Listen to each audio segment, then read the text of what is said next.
Muy buenos días, padres de familia, profesores que nos acompañan, doctor. Voy a regalar solamente un minutito más y empezamos, ¿vale? Muy buenos días y gracias por estar aquí.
Muy buenos días a todos los que nos escriben por el chat, a todas las familias que nos acompañan. Y bueno, pues empezamos. Solo déjenme quitar esto. Bueno, pues muy buenos días a todos. Les doy a todos la más cordial bienvenida a esta conferencia que impartirá el doctor Edgar Ortiz Brizuela. Mi nombre es Marco Ríos, el profesor Marco Ríos, y me da muchísimo gusto el estar con ustedes y acompañarles en esta nublada mañana del domingo. Les voy a pedir un par de favores antes de poder comenzar la conferencia. Si nos pueden ayudar en casita cerrando sus micrófonos y cerrando sus cámaras también, esto para evitar interferencias y para que sea mucho más fluida la conferencia. Muchísimas gracias también por presentarse en el chat, por decir quién está presente. Sé que muchos están utilizando las cuentas de sus hijos, lo cual está perfecto, pero si se pueden identificar en el chat, también sería muy bien. Por otro lado, me gustaría también comentarles que si tienen alguna pregunta para el doctor, algún comentario o alguna sugerencia o cualquier tipo de pregunta, por favor utilicen el chat. Si se pueden identificar simplemente quién es el que está haciendo la pregunta y si es que están usando una cuenta de su hijo y la pregunta o el comentario, y os estaré más que contento de leerla para ustedes. Muy buenos días a todos. Entonces, empezamos. Muy buenos días, estimados padres de familia. Hoy nos acompaña Edgar Ortiz Brizuela, quien dictará la conferencia ¿Qué sabemos del COVID-19? Edgar Ortiz Brizuela es médico cirujano por la Universidad Autónoma de San Luis Potosí. Tiene especialidad en medicina interna por el Instituto Nacional de Ciencias Médicas y Nutrición Salvador Subirán. Especialidad en enfermedades infecciosas por el Instituto Nacional de Ciencias Médicas y Nutrición Salvador Subirán. Candidato a maestro en Ciencias Médicas por la Universidad Nacional Autónoma de México. Cuenta también con experiencia en investigación. Es investigador nacional nivel 1, Sistema Nacional de Investigadores del CONACYT. Subinvestigador del Instituto Nacional de Ciencias Médicas y Nutrición Salvador Subirán. Por otro lado, cuenta con experiencia en la enseñanza en medicina. Es profesor de asignatura, Departamento de Fisiología de la Facultad de Medicina en la UNAM. Taller de capacitación para profesores de Ciencias de la Salud en la UNAM. Es jefe de residentes de Medicina Interna, Instituto Nacional de Ciencias Médicas y Nutrición Salvador Subirán.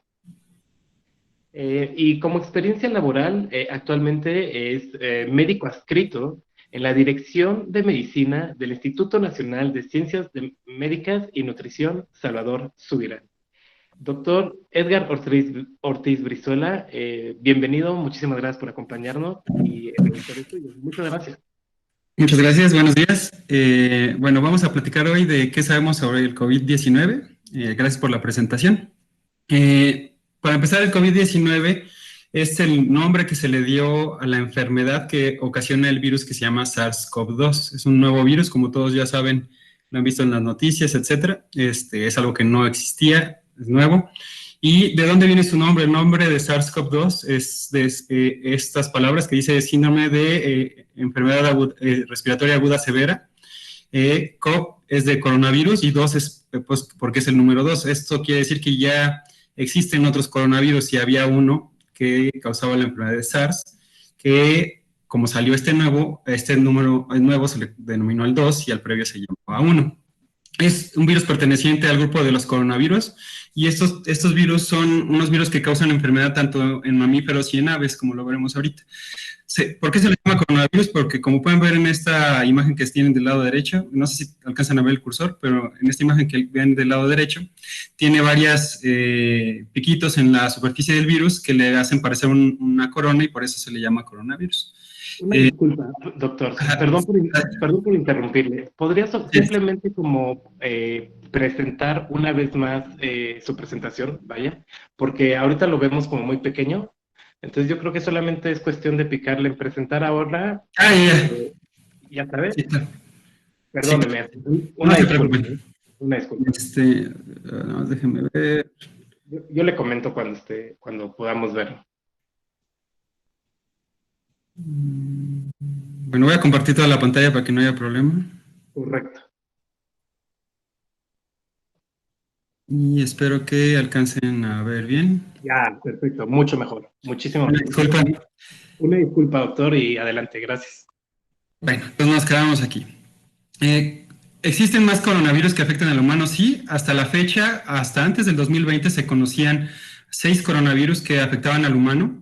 Los primeros 4 que ustedes alcanzan a ver son coronavirus que causan enfermedad, una gripe común y corriente y una infección de vías aéreas superiores, muy común en cualquier sitio del mundo. Y estos últimos 2, muy probablemente muchos los habrán escuchado en algún momento.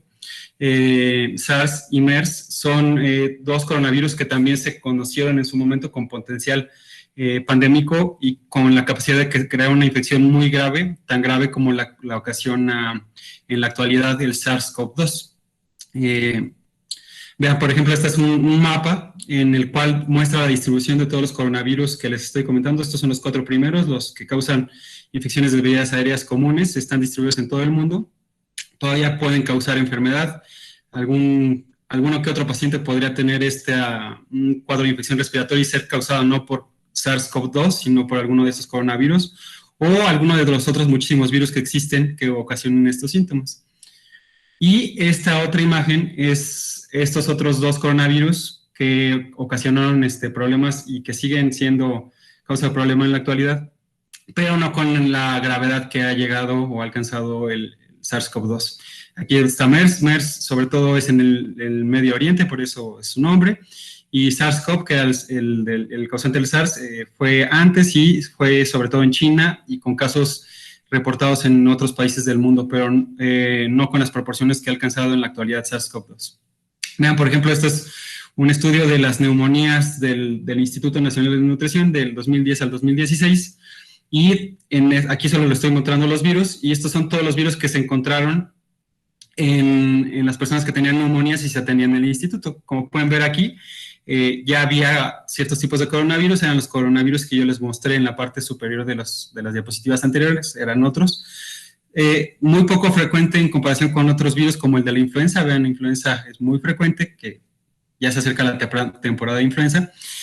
¿Y por qué es importante todo esto? Porque para que vean, cuando empezó todo esto de la pandemia, había gente que decía que ya se había detectado el coronavirus previamente.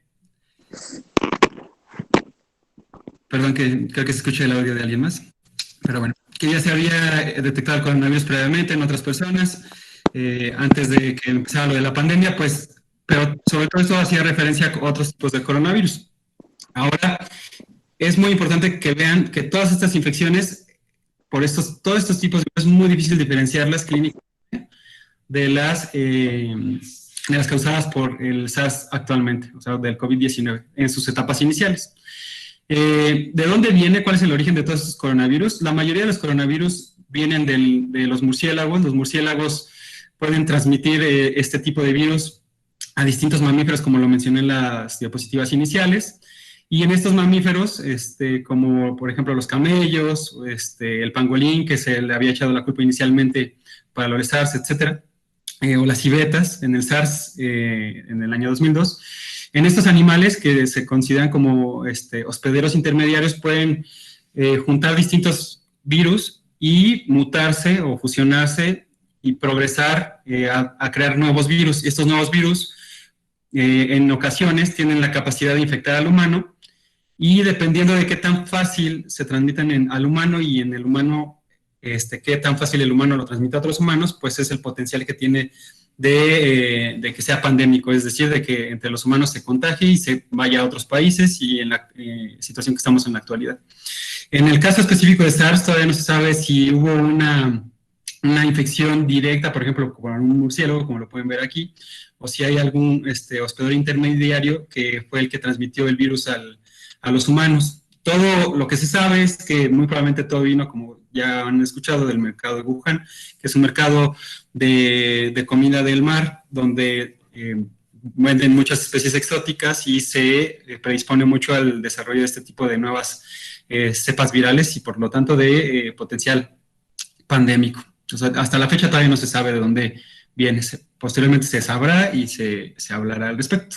Entonces, como lo pueden ver aquí, está el murciélago, como todas las distintas especies de mamíferos que pudieran haber estado relacionadas con el desarrollo de SARS-CoV-2.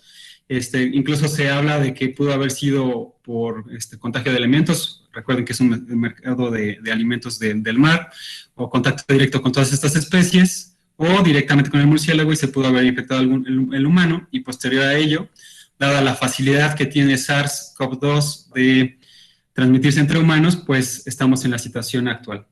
Ahorita hablaremos de cómo se contagia el SARS. Entonces, la pregunta es, ¿cómo se transmite el SARS-CoV-2? Esta es una de las preguntas muy importantes. ¿Por qué es tan importante esta pregunta? Porque si entendemos cómo se contagia, pues podemos cuidarnos de manera apropiada y prevenir infectarnos e infectar a las personas que queremos. Hay varias vías de transmisión en la actualidad que se han demostrado. Sin embargo, la más importante es de persona a persona. Esto es, yo contagio, o sea, si yo estoy infectado, contagio a cualquier persona que esté en contacto mío. Y la vía más que se cree que es más común de transmisión en el caso del SARS-CoV-2 o de COVID, cuando hable de aquí en adelante SARS-CoV-2 y COVID será sinónimo. SARS es el virus, recuerden, y COVID es la enfermedad. Entonces, lo más común es que se contagie de persona a persona por gotitas respiratorias. Como pueden ver en esta imagen del lado derecho, las gotitas respiratorias quieren decir estas partículas que se liberan, que miden más de 5 micras, y estas partículas se pueden liberar de muchas características, al toser, estornudar, al hablar incluso. O sea, yo hablando ahorita estoy liberando gotitas respiratorias aquí en mi ambiente, cantando, etcétera, y bostezando, y estas gotitas llegan a tener cierta distancia dependiendo de la fuerza con la que se expulsen de la vía aérea. Para toser se ha visto que 2 metros, incluso hasta más, de ahí vienen los 2 metros de distancia que se sugiere para mantener la sana distancia. Y lo más común también es que estas gotitas respiratorias lleguen directamente a las mucosas. ¿Qué son las mucosas? Las mucosas son las superficies que cubren el ojo, el interior de la nariz, la boca, y en esos sitios este virus se une y ahí es como inicia la infección. La otra es que puedan tener contacto directamente con las superficies. Cuando ustedes están platicando, hablando, el virus llega a las superficies. O sea, las gotas se caen por gravedad y se quedan pegadas en las superficies, y alguien puede llegar a estos sitios donde hay superficies contaminadas por gotitas respiratorias con SARS-CoV-2, y los tocan y ustedes posteriormente se los llevan a la boca, a la nariz o a los ojos, al tocarse la cara como cualquier persona, y también puede ocurrir la infección. Es muy importante que vean, desde aquí, una de las preguntas que hicieron en el formulario de Google era si una persona sin síntomas podía contagiar, y sí, la respuesta concreta es sí. Incluso se cree con modelos matemáticos, eso todavía, muchas de las cosas que yo les estoy diciendo aquí, eso lo verán también con lo que o sea, comparando esta plática con la plática anterior que recibieron, pero se darán cuenta que tal vez algunas cosas de las que yo les mencione serán distintas a las que ya les habían mencionado, y muy probablemente si tienen una tercera plática de COVID será distinta en ciertas cosas a la plática que yo les estoy comentando. Y eso es entendible porque recordemos que esto es una enfermedad nueva y la información se está generando día con día y las cosas van cambiando. Entonces, estos modelos matemáticos son recientes, no sé si se los hayan comentado la vez pasada, pero lo que pasa es que con estos modelos matemáticos, viendo cuántas personas se infectan y en qué momentos se infectan, estudiando los contactos de las personas con COVID, encontraron que el posible contagio ocurre desde 48 horas antes de desarrollar síntomas, y sobre todo ocurre en los primeros 7 días. Se puede llegar a extender hasta los 14 días, incluso hasta más, pero es el periodo de mayor contagio, de mayor contagiosidad de una persona. Entonces, muy importante. Entonces, si ustedes les dicen que tal persona tuvo síntomas de COVID y resulta que ustedes lo vieron hace 2 semanas, pues ya no se preocupan tanto, pero si lo vieron en las últimas 48 horas y estuvieron en contacto estrecho con esta persona, ustedes ya se consideran como un contacto de una persona con COVID-19 y hay que tomar medidas al respecto. Hay otra teoría también de la transmisión de los virus. En general, los virus y las bacterias o las infecciones respiratorias tienen muchas vías de transmisión. En cuanto de las respiratorias, estas de las principales que yo les comento, por gotitas, por contacto. Las gotitas, ya les comenté, las gotitas las llegan directamente a sus superficies mucosas, o ustedes por contacto tocan esas gotitas y se las llevan a las mucosas. Esto es importante que les haga énfasis que es en las mucosas, no en la piel intacta. O sea, piel intacta me refiero a que no tenga rasgaduras, etcétera. Y la otra vía de transmisión es por vía aérea. Esto se refiere a que se generan aerosoles.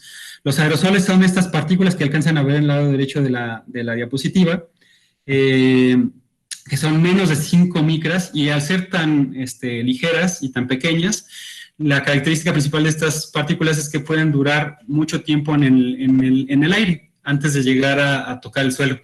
Entonces, una persona tose, las gotas o las gotitas respiratorias caen a las superficies, pero quedan algunas micropartículas en el aire que se pueden llegar a aspirar, y entonces esto es un poquito ya más peligroso porque ustedes ya no dependen de que se toquen la cara o que las gotas lleguen directamente a las mucosas, sino que con el solo hecho de entrar a un espacio cerrado, y en esos espacios cerrados donde esté una persona enferma que esté tosiendo, puede llegar a ustedes y con el solo hecho de entrar pueden respirar estas partículas que se encuentran en el aire y que se introduzcan a su vía aérea y con eso se puedan contagiar.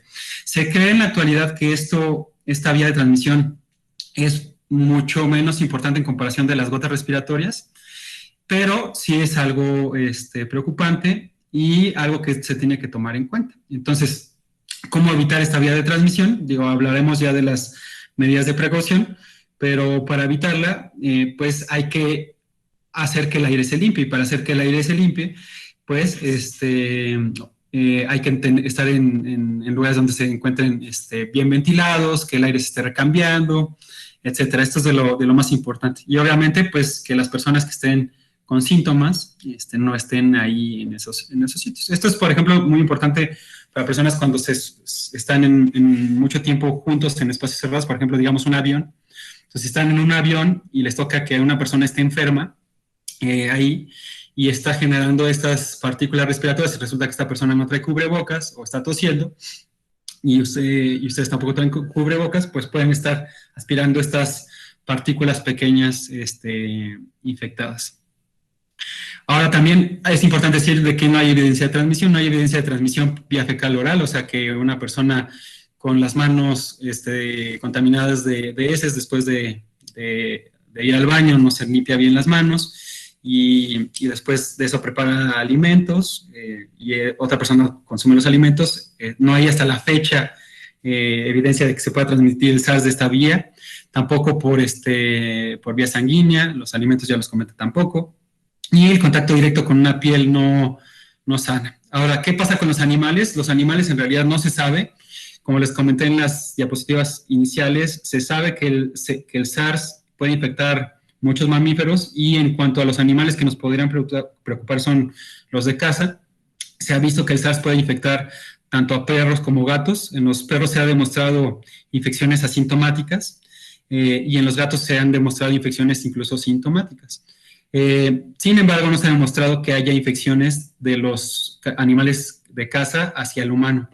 Sin embargo, por el riesgo que existe de que ellos infecten y el potencial riesgo de que al infectarse puedan infectar a sus dueños, por eso ciertas sociedades recomiendan no permitir que los animales estén en contacto con otros animales, por ejemplo, en parques, etc. Es algo importante. No se sabe bien. Entonces, aquí nada más recalcando, la transmisión de SARS puede ocurrir incluso en ausencia de síntomas, y esto es muy, muy importante. Por eso, en la actualidad, ustedes tienen que sospechar que toda persona tiene esta infección, o sea, aunque la vean sana, etcétera, tienen que sospechar que esta persona está infectada. Es como la mejor manera que ustedes pueden prevenir que se infecten es pensando que todos están infectados. Entonces, así se protegen de manera apropiada. Y el riesgo de transmisión, pues depende del tipo y la duración de exposición. No es lo mismo que una persona esté a 30 centímetros de un sujeto y este sujeto esté enfermo y esté tosiendo y ninguno de los dos traiga cubrebocas, a que una persona esté con otro sujeto en el mismo cuarto a 5 metros de distancia, pero resulta que este cuarto tiene las ventanas abiertas, los dos sujetos traían cubrebocas, pues obviamente el riesgo es mucho menor. Entonces es muy importante en medicina. Es importante que veamos siempre las cosas como un continuo. O sea, el riesgo no es absoluto a partir de cierto punto, sino es como una escalera que va subiendo. Hay personas que tienen menos riesgo y más riesgo. Y entonces, mientras más cercana es la exposición, más tiempo estén juntos, más riesgo. Otras cosas, pues factores individuales, ¿no? Si la persona está enferma, si el sujeto que está expuesto está enfermo de algunas otras cosas, como lo veremos en las diapositivas subsecuentes, o tiene una edad muy avanzada, pues obviamente tiene más riesgo de contagiarse. Entonces, véanlo como un continuo, no lo vean como me contagio o no me contagio. Vean una preguntita. Ahorita hace 2 minutos estábamos hablando de los alimentos. Entonces, tenemos una pregunta de Jesús Leiva, que dice, si algún alimento tuviera el virus, estando en el congelador, ¿el virus sobrevive? Es decir, que en la superficie del alimento está el virus y cuando lo metemos al congelador, ¿sí sobrevive o no? O sea, sí podría estar, sobre todo si estamos hablando de las superficies. Recuerden que esto estamos hablando de contacto, o sea, que ustedes toquen una superficie y que se toquen posteriormente las mucosas. Sin embargo, por los alimentos, o sea, que el alimento per se esté contaminado con que haya tenido una partícula, que se lo coman y que se contagien por ello, hasta la fecha no se ha demostrado y suena poco probable. Sin embargo, en el futuro puede cambiar. Por otro lado, si la superficie del alimento que ustedes compraron, por ejemplo, en algún supermercado, resulta que una persona del supermercado estaba enferma y le tosió, y ustedes la tocan, o sea, en las próximas horas y la llevan y la meten al congelador, pues podría ahí sobrevivir el virus. Entonces, por eso, muchas personas, también esto es controversial, pero muchas personas recomiendan limpiar todas las superficies de los alimentos que van a consumir, sobre todo de estas cajas, enlatados, etcétera. ¿Qué tan eficiente sea esto para prevenir de que ustedes se infecten? No se sabe a la fecha. Sin embargo, o sea, la medida es muy poco costosa, como lo veremos más adelante. Lo que yo les voy a recomendar para limpiar las superficies de todo lo que estén en contacto, pues es cloro, es lo más sencillo, lo más barato, y es muy sencilla. Si no se hace, por otro lado, sobre todo es por flojera, pero si nos vamos hacia el otro lado, o sea, consumir alimentos que se vayan a contagiar ustedes con consumir alimentos, hasta la fecha no se ha demostrado, y queda la duda si existe. Esa es la respuesta concreta. Entonces, vean, este es un video de un experimento que lo que hacen estos investigadores es poner a una persona a hablar, no está tosiendo, está hablando únicamente, con cubrebocas y sin cubrebocas. Ahorita se los voy a poner el play, me van a decir si ustedes lo ven. Y le ponen en esta cámara especial unos láseres. Y estos láseres verdes le permiten ver si hay partículas en el aire que permita contagiar. Por ejemplo, aquí está sin cubrebocas. Díganme si escuchan.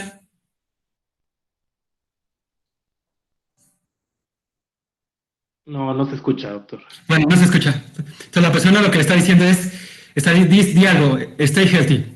Y dice, habla más fuerte. Y ven, alcanzan a ver unas partículas verdes. No sé si la alcanzan a ver. El video se ve, ¿verdad? Sí, el video se ve perfecto. El video sí se ve. Entonces, vean, sin máscara, vean cómo cuando le dicen, diga, mantente sano, se forman todas estas partículas pequeñas verde. Entonces, esto es solo hablando o hablando más fuerte. Y ahora, cuando a la persona le piden que se ponga cubrebocas, le dicen que diga exactamente lo mismo, con distintas intensidad, y vean cómo se generan mucho menos partículas.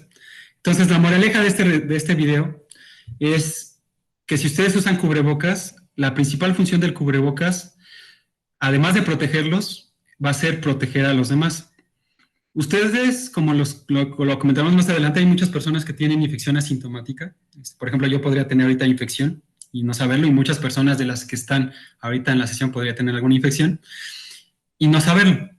Pero con el solo hecho de que ustedes se pongan el cubrebocas, no se generan estas microgotas respiratorias que les estoy comentando, y si no se genera, la probabilidad de que ustedes infecten a alguien es mucho menor. Aunque se generen también presentando el cubrebocas puesto, la cantidad que se genera es mucho menor. Entonces, obviamente, también una persona que se exponga a una cantidad muy pequeña de virus en comparación a las personas que se exponen a mucho, puede disminuir dos cosas: la probabilidad de que se infecte y la probabilidad de que esa infección sea muy grave. Entonces, por eso es muy importante. ¿Qué tanto el cubrebocas protege? Pues depende del tipo de cubrebocas, pero las mascarillas que se recomiendan en la actualidad para la gente en la calle son las mascarillas no médicas, son ponerse cualquier tela en la boca, sobre todo de las telas que están recomendadas son las combinaciones de algodón con poliuretano, que son la de las playeras comunes, con varias capas, y con eso es suficiente para que ustedes prevengan que se desarrollen estas gotitas respiratorias. Y para que las partículas más pequeñas no entren, pues se requieren cubrebocas más especiales, como los N95. Es muy importante que aquí también, ya lo veremos en la parte de prevención, pero que ustedes sepan, o sea, ya entendiendo cómo se previene, o sea, para qué sirve el cubrebocas, que es sobre todo para que no se generen estas partículas, ya entenderán que no cualquier cubrebocas sirve. Entonces, seguramente han visto estos cubrebocas que tienen como una mini válvula de plástico en distintas partes de la mascarilla, que se hacen que se vean muy bonitos, pero esos no sirven, en realidad no funcionan. O sea, sirven para proteger al individuo que lo trae puesto, pero no sirve para proteger a los individuos que están alrededor. ¿Por qué? Porque son válvulas de exhalación. Y esas válvulas de exhalación, pues, hacen que todo salga normal. Sí se puede respirar mucho más fácil, pero no funciona. Entonces, regresando a esto, ¿cuál es el periodo de incubación? Primero, ¿qué es el periodo de incubación? El periodo de incubación es cuando una persona se expuso a una persona infectada y después de haberse expuesto, ¿cuánto tiempo se tarda en desarrollar síntomas? Entonces, lo que se ha visto para COVID es que desde el 1 hasta 14 días, de hecho, el 99% de los casos va a tener síntomas en el día 11, ya que sea 12, 13, 14, ya es muy poco común. Y la mayoría lo van a presentar en los primeros 5 o 6 días de los síntomas, o sea, es al principio. Pero esto es importante porque si ustedes dicen, tal sujeto tuvo COVID, yo lo vi el 1 de agosto, pues si el 14 de agosto no tengo síntomas, la probabilidad de que ya me dé algo es casi nula. Entonces, por eso es importante el periodo de incubación. Y de aquí viene el tiempo de aislamiento, ¿no? O sea, si ustedes están expuestos a una persona con COVID, lo lógico que, como ya les comenté, si no se desarrolla síntomas en todos, si ustedes no quieren contagiar a la gente que quieren, pues lo lógico es no exponerse a otras personas, sobre todo en esos días más críticos, que es cuando ustedes podrían desarrollar la infección. Eso ya lo veremos un poquito más adelante. ¿Cuáles son los síntomas de COVID? Que era otra de las preguntas que hacían. Vean, esto es todo un espectro, como les digo, toda medicina es un continuo, no es absoluto. Entonces, todo empieza desde la infección en población, aquí está la base, que son todas las personas que no están infectadas por el virus. Luego vienen las personas que están infectadas por el virus, pero que no se les han hecho pruebas. Entonces, son personas como la mayoría que vemos en la actualidad. O sea, ustedes van a la calle y muchas de las personas que están viendo caminando, muchas personas tienen el virus. Aunque ustedes los vean sanos, lo tienen. Pero como no se hacen la prueba, pues no lo conocen. Ahora, ¿por qué no se hace prueba a toda la población? Porque pues o sea, sería carísimo y no se daría nada más en los laboratorios para hacerlo. Luego vienen las personas que son asintomáticas, pero que ya se hicieron la prueba y sale positiva. Por ejemplo, ¿quién sería? Pues algún contacto. Si ustedes tienen algún enfermo con COVID y a ustedes su médico les pide que se hagan la prueba y resulta que sale positiva, pero no tiene síntomas, pues es su parte. Luego vienen las personas que desarrollan síntomas muy leves, por ejemplo, fiebre nada más, o dolor de garganta, o algo de escurrimiento nasal nada más, una gripa cualquiera. Y luego las personas que llegan a desarrollar síntomas moderados o graves, que ahorita veremos cuáles son, hay muchos. Lo más común es neumonía, y finalmente las que llegan a fallecer por COVID. Vean, es un espectro. Entonces, el 80% de las personas que tienen COVID-19 tienen una infección leve, o sea, que tienen infección por SARS, tienen una infección leve, que se manifiesta por fiebre, fatiga, tos seca, o incluso sin síntomas. Algunos de los síntomas más comunes son los síntomas respiratorios: rinorrea, que es escurrimiento nasal; cefalea es dolor de cabeza, o dolor de garganta. Sin embargo, hay otros síntomas, y de lo que más se ha visto, muy característico de COVID, que no se han hecho comparaciones todavía con otros virus, y se cree que podría ser algo distintivo, pero todavía no se sabe porque faltan estudios que comparen estos síntomas con otras infecciones virales. Pero algo muy común con COVID, o bueno, no muy común, pero muy característico, es que las personas pueden perder de manera transitoria el olfato y el gusto. Esto es, ustedes de repente ya no alcanzan a oler las cosas, pero ocúpense en la actualidad. Entonces, si no pueden oler algo, dicen que ya no pueden oler bien, por ejemplo, el café, lo que sea, o que la comida no les sabe bien. Esos son síntomas, podrían ser síntomas de COVID. Incluso hemos visto pacientes que solo presentan esto sin ningún otro síntoma. Diarrea también en la actualidad la puede causar este virus o cualquier otro virus respiratorio o no respiratorio. Y de las complicaciones, la neumonía es lo más frecuente. Vean, esto es de la experiencia del Instituto Nacional de Nutrición. La mediana de los síntomas en esta experiencia, que fue el primer mes atendiendo pacientes con COVID, esto quiere decir que ¿cuál era como el promedio de las personas que se tardaban en desarrollar síntomas? El promedio era aproximadamente 5 días a que buscaran atención clínica. Y de lo que más referían los sujetos, estamos hablando ya de población mexicana, era fiebre y tos, nada más. Sin embargo, vean cómo 70-80% de la población aproximadamente también refería dolor muscular, dolor articular, malestar general. Es de lo más común. Sin embargo, hay muchos otros síntomas como dolor torácico, falta de aire. Estos síntomas ya son muy preocupantes, ya pueden hacer pensar que una persona podría tener complicaciones graves, dolor de cabeza, que se mantengan irritables, diarrea, vómito, etc. Hay muchos otros síntomas. ¿Y cuáles son los síntomas que nos pueden ayudar a orientar que puede haber algo de gravedad? Pues la fiebre y la tos, cuando son persistentes los dos, son de preocuparse. Sobre todo aquí en esta columna ven a los pacientes que estaban hospitalizados, y aquí a los pacientes que no están hospitalizados, los que se mandaron a sus casas. Y vean cómo es más frecuente la fiebre y la tos, pero en los dos se encontraban presentes. O sea, no es que con que lo tengan presente ya es un hecho que tengan alguna complicación. Y la falta de aire, esto quiere decir como que ustedes sienten que no pueden respirar. Eso también ya es algo muy preocupante, es de los síntomas más preocupantes.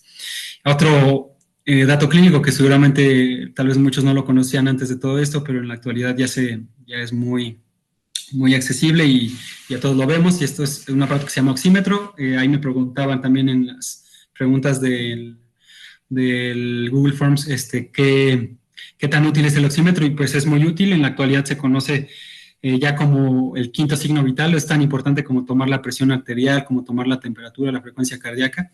Y lo que hace este aparatito nos mide qué tan concentrado está el oxígeno en la sangre. Lo que se espera normal es que esta parte del lado izquierdo, que es la que dice SpO2, es que la saturación de oxígeno esté arriba del 90%. Eso es lo normal. Son las personas que tienen COVID ya en estados avanzados, en infección pulmonar, esta oxigenación puede bajar y las personas incluso pueden no sentirlo. Es algo que se ha visto también mucho con COVID, o sea, presentan saturaciones bajas de oxígeno, y cuando el oxígeno baja, lo que ocurre habitualmente es que una persona sienta la falta de aire, porque no puede respirar bien. Pero en COVID se ha visto que no siempre es necesario. Las personas a veces se presentan con saturaciones de oxígeno bajas sin presentar falta de aire. Entonces es muy útil este aparato. No es parte del tratamiento, pero es parte de la monitorización y de la vigilancia de los sujetos que tienen neumonía por COVID. Es muy, muy útil. ¿Cuál es la evolución natural de la enfermedad? También se ha visto que la historia natural de la enfermedad es que después de una persona se infecte, inicia con síntomas, entre los días 6 a 10 es cuando tienden a complicarse, a presentar la gravedad mayor. Entonces, si ustedes tienen una infección leve, están con fiebre, tos, y van empezando, eso no los exime o ustedes no están a salvo de presentar complicaciones. Y es por eso que parte del manejo más importante del COVID es cuando ustedes ya tienen esta infección diagnosticada, es una monitorización estrecha por su médico. El médico tiene que estar al pendiente que no se presente ninguna de estas complicaciones. Y cuando más, pues en los periodos críticos de los días 6 a 10. Y la recuperación ocurre habitualmente más o menos entre los días 14 a 21 días. Es una infección que se tarda mucho en recuperar. Ahora, esta recuperación depende. También depende. Hay personas que se recuperan desde el día 2, ya no tienen ningún problema. Que hay personas que presentan alguna infección grave, que se retardan incluso meses, y hay personas que hemos visto también que no se terminan de recuperar por completo del daño pulmonar que les causa el COVID, que siguen usando ahorita oxígeno, por ejemplo. Y eso no sabemos a largo plazo qué vaya a pasar, porque pues es una infección nueva y todavía no se conoce bien todas las secuelas que está dejando esta enfermedad para largo plazo. ¿Qué personas poseen más riesgo? Era otra pregunta que me hacían. En realidad, para fines prácticos, cualquier persona que tenga cualquier enfermedad, la que sea, con esto tiene más riesgo. El factor de riesgo más común o el factor asociado con mayor gravedad que se ha visto en todas las investigaciones es la edad. Mientras más edad, más riesgo. Los niños afortunadamente tienen menos riesgo de presentar complicaciones. Eso no quiere decir que no tengan riesgo, también se pueden complicar, también pueden presentar la infección, pero es mucho, mucho menos frecuente que en el adulto. La edad es lo más importante. Mientras más edad, más riesgo.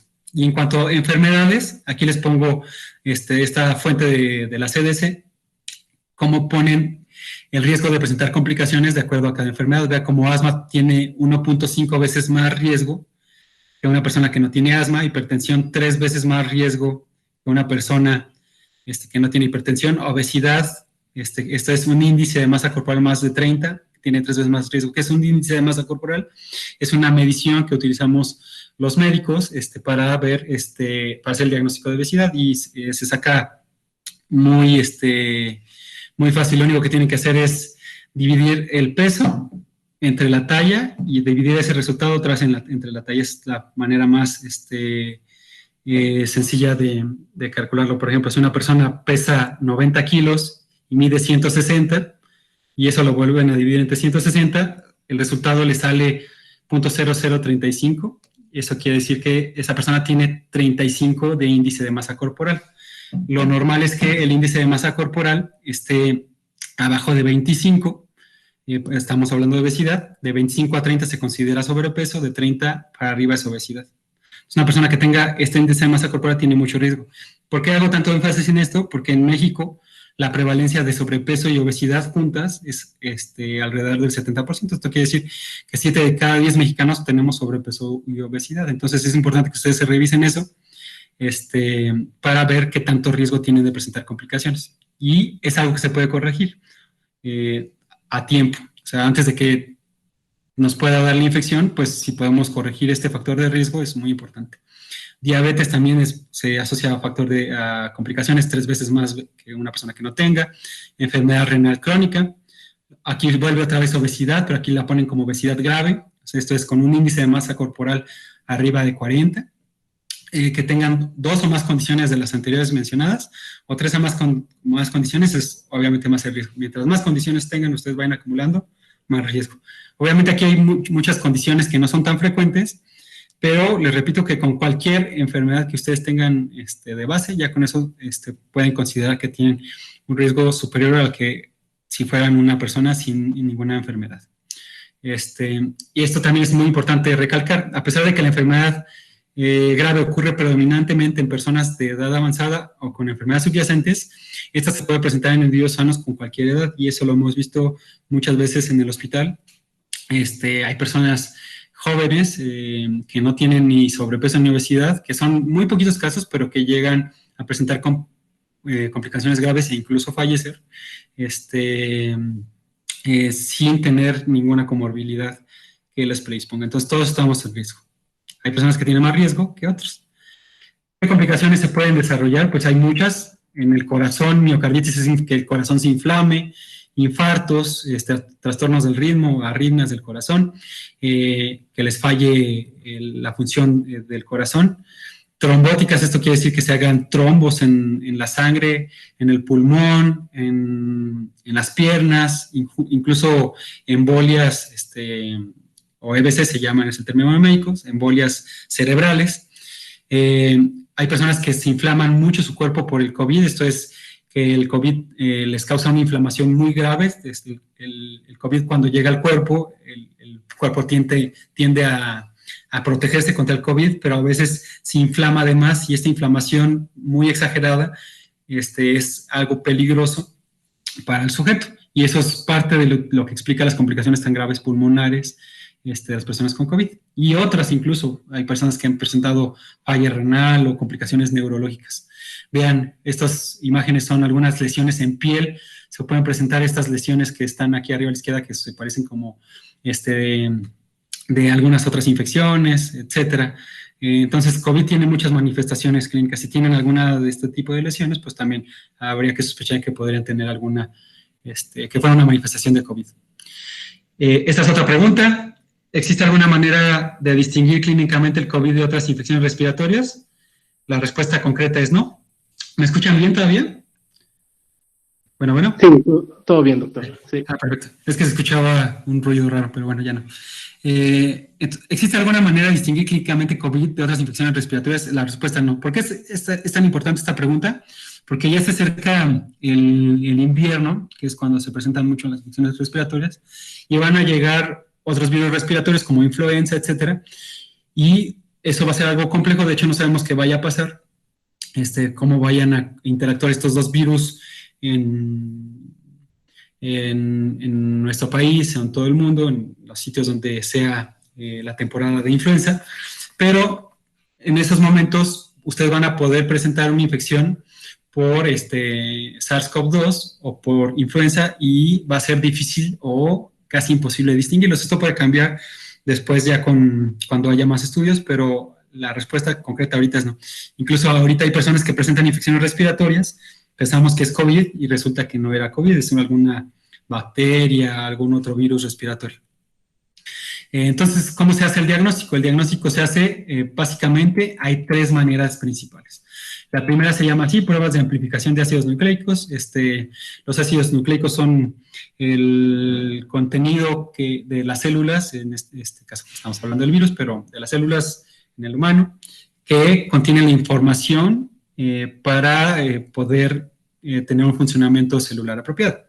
El ADN es en el caso de nosotros, y en el caso de los coronavirus ellos se basan en ARN. Entonces, lo que hacen estas pruebas es ir a buscar directamente el material genético del virus, y al detectarlo, con eso dicen que la persona tiene una infección aguda. Esta es la única prueba hasta el momento aceptada, ahorita veremos la excepción, para hacer el diagnóstico de infección aguda. Todas las demás que ustedes les ofrezcan, hasta la fecha todavía no se saben. O sea, para infección aguda, lo más importante es esta. las pruebas de ácidos nucleicos. Y el nombre común es la PCR, como lo veremos en las diapositivas subsecuentes. La otra prueba disponible son las serologías. Las serologías lo que hacen es buscar los anticuerpos, las defensas que nuestro cuerpo genera en contra del SARS, y al buscarlas, hacen pensar que una persona tiene una infección, sobre todo previa. ¿Por qué previa? Porque el cuerpo no desarrolla los anticuerpos ante algo que no conoce tan rápido. Si ustedes se infectan, habitualmente se tardan de 2 a 4 semanas o más en desarrollar las defensas en contra de este virus. Incluso no todas las personas las desarrollan. Por eso es esencialmente para detectar una infección previa. O sea, si les dicen que quieren detectar anticuerpos en ustedes porque tienen síntomas, la probabilidad de que ustedes tengan una prueba positiva pues no va a ser tan alta como con la prueba anterior. ¿Cuándo se utiliza en la clínica? Sobre todo si se quiere saber si la persona tuvo una infección previa o si la prueba anterior, la de ácidos nucleicos, es negativa y siguen sospechando que tiene esta y ya van varios días y le hacen esta prueba, tal vez puede ser complementaria. Pero eso ya le toca al médico decidir pedirla. ¿Sí? En general, bueno, en todas les toca al médico decidir pedirla. Pero en general, la que sirve en la actualidad para detectar si una persona tiene infección es la primera, la detección de ácidos nucleicos. Y finalmente tenemos esto, que es la detección de antígeno. El antígeno, digamos, es la partícula viral, una parte del virus, se detecta directamente en alguna prueba médica o alguna partícula viral que no sea su material genético. Por ejemplo, alguna proteína de su superficie, etcétera. Pero estas pruebas todavía están en desarrollo y no se saben. Lo que sí se sabe es que, por ejemplo, con otras infecciones, como con influenza, en el caso de influenza, las pruebas de detección de antígenos no son buenas, son muy malas para detectar la infección aguda. Entonces, se escucha poco probable que estas pruebas vayan a ser superiores a las de ácidos nucleicos. Entonces, en resumen, tiene que ser. Y las buenas son las de ácidos nucleicos. Vean aquí en el lado izquierdo es una imagen diseñada del virus del lado izquierdo y lo que ven en su superficie son los anticuerpos que el cuerpo genera para atacar el coronavirus. Entonces, vean aquí esta curva, esta gráfica en el tiempo, vienen de semanas antes de iniciar síntomas, o sea, en el eje de las X, y luego cómo van avanzando el tiempo. Y viene la probabilidad que tienen de tener una prueba positiva. Vamos a poner atención en la línea azul. La línea azul, vean cómo se empieza a elevar desde antes del desarrollo de síntomas. Esto es porque ustedes empiezan a desarrollar el virus, a pesar de que no tengan síntomas, entonces ya puede ser detectable. Y con el tiempo, pues empieza a bajar. ¿Por qué? Porque ya no tienen el virus en tanta cantidad que pueda ser detectable. Conforme pasa el tiempo, pues ya lo pueden detectar. Y ahora vayamos a las líneas punteadas, que es la morada y la verde. Estas dos dicen IgM y IgG, estos dos son dos tipos de anticuerpos distintos, que tienen funciones distintas, pero vean cómo se tarda en elevarse. Aquí va más o menos en la semana 2, empiezan a elevarse, y con el tiempo empiezan a disminuir los anticuerpos, sobre todo los IgM y los IgG, que son unos anticuerpos que nos ayudan a tener una respuesta de memoria a largo plazo. No se sabe cuánto tiempo podrían durar. ¿Y por qué no se sabe? Porque las mediciones de anticuerpos en los sujetos que tuvieron COVID, pues apenas lleva el tiempo que lleva COVID descubierto, que es a principios de este año. Entonces, por eso todavía no se sabe qué tanto pueda tener las personas los anticuerpos presentes. Lo que sí se sabe es que con otras infecciones, estos anticuerpos, hay algunas infecciones que hacen que los anticuerpos duren para toda la vida, y hay algunas otras infecciones que duran muy poquito tiempo. Y esto es algo que les puse, esto es algo muy médico, se llama sensibilidad y especificidad, y esto es para que ustedes entiendan por qué es importante una prueba y otra. Sensibilidad nosotros le llamamos a que ustedes le hagan una prueba a un sujeto con la enfermedad, que esta es la curva azul de su lado derecho, y que su prueba salga positiva. Y especificidad es lo contrario, que le hagan la prueba a un sujeto que no tiene enfermedad y que su prueba salga negativa. Y como lo ven ejemplificado en esta imagen, las dos curvas se sobrelapan y es normal. Entonces, ustedes van a tener en ocasiones pruebas que salgan positivas cuando el sujeto no tenga enfermedad y pruebas que salgan negativas cuando el sujeto tenga enfermedad. Entonces, es algo muy importante. ¿Quién determina todo esto? Pues el médico. Es algo un poquito complejo para abarcarlo en una plática para padres de familia que no tengan tanto tiempo o tanto conocimiento o que no hayan leído tanto de este tema, pero a lo que voy es que tengan siempre confianza en sus médicos y apóyense de esto, porque no es tan fácil de como tener una prueba con un resultado y que ese resultado diga negativo y que ustedes se sientan con la certeza que no tengan la infección. Es algo un concepto muy importante. Aquí también les puse un video, entonces recordemos que la PCR es lo más importante. En la actualidad la PCR, ¿de dónde se tiene que hacer? Como lo ven en la imagen del lado derecho, se tiene que hacer del tracto respiratorio superior con un hisopo, que es como un cotonete muy largo que se toma de la vía aérea superior, y les puse este video para que vean cómo se toma, cómo se tiene que tomar. Entonces, una persona se tiene que primero limpiar la nariz, o sea, si llegan ustedes a tomarle la prueba, es importante que sepan cómo se toma para que vean que se lo está tomando bien. Se inclina un poquito el cuello hacia atrás. Y el hisopo lo meten una cantidad muy importante, o sea, porque tiene que llegar hasta a esta parte que es la nasofaringe, viene bien marcado ahí, el médico o el químico que le está tomando ya sabe hasta dónde meterla, tiene una marquita además, lo tiene que girar mucho, es muy molesta, pero si no se mete lo suficiente el hisopo, pueden tener no una muestra suficiente y por lo tanto tener la prueba negativa. Ya lo que viene de ahí, pues ya son muchas cosas, o sea, se lleva al laboratorio esta muestra, se hace la amplificación de ácidos nucleicos y un químico ya revisa la prueba y ve y determina si esta prueba fue positiva o negativa. Entonces, eso es el resumen del diagnóstico. Y hablando ya del tratamiento, pues el tratamiento hasta la fecha, lo que les puedo decir, lo más importante es una monitorización estrecha por su médico, o sea, el médico tiene que estar al pendiente de ustedes, si les hacen el diagnóstico, estarlos vigilando. Y el tratamiento principal en la actualidad es el de soporte, esto es tratar las complicaciones. Si a una persona le baja la oxigenación, pues hay que darle oxígeno. Si la oxigenación le sigue bajando, a pesar del oxígeno que le están dando, pues hay que ponerle un respirador. Si le falta, si está deshidratado, pues hidratarlo. Esto es lo más importante, el tratamiento de soporte. Sin embargo, hasta la fecha, pues se han visto, y vi que era una de las preguntas que también habían hecho acerca de la dexametasona. La dexametasona es parte es un esteroide, es un medicamento que está en esta parte de la gráfica, y lo que hace es desinflamar.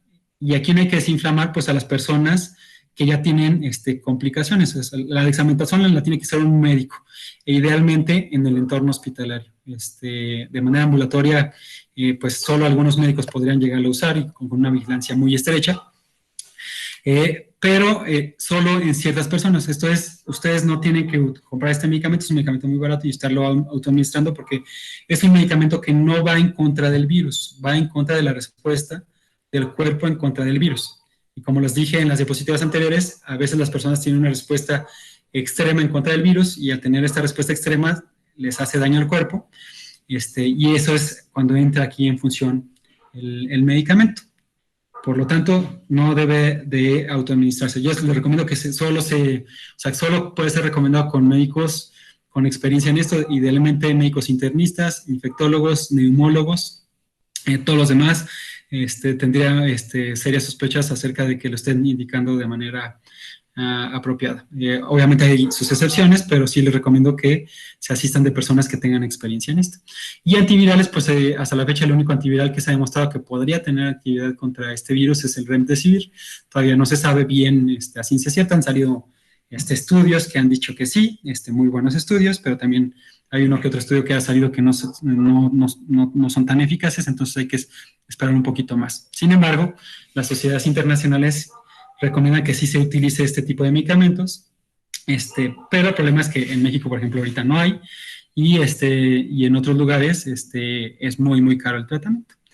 Tratamiento sintomático, pues lo más común, o sea, si ustedes tienen una infección por COVID y están bien, lo habitual es que ustedes vean en su receta únicamente paracetamol, y si le están poniendo una cosa que diga algún otro medicamento, ivermectina o cualquier otra cosa que vaya extra el paracetamol, o tal vez de algún tratamiento para tratar el flujo nasal, por ejemplo, loratadina, etcétera. Si ven que vienen muchas cosas en su receta, sospechen ya de que no se está haciendo bien las cosas, porque todo lo demás no se ha demostrado que tenga beneficio, en medicina, no siempre, o muchas veces, el que demos más cosas no necesariamente significa beneficio. O sea, muchas veces, y eso ya lo hemos visto mucho con COVID, como muchos de los tratamientos que se llegaron a dar al inicio, resulta que salieron, que causaban más daño del beneficio que daban. Entonces, por eso, hasta la fecha, lo único que se acepta son tratamientos sintomáticos de soporte, y si la persona requiere hospitalización, evaluar, utilizar estos dos medicamentos, remdesivir y dexametasona, pero eso ya le toca al médico.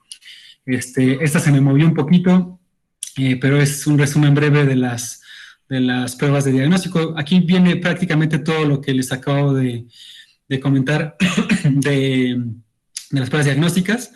Si quieren, pueden tomarle una captura de pantalla para que la revisen con detalle, pero viene prácticamente lo que ya les había mencionado.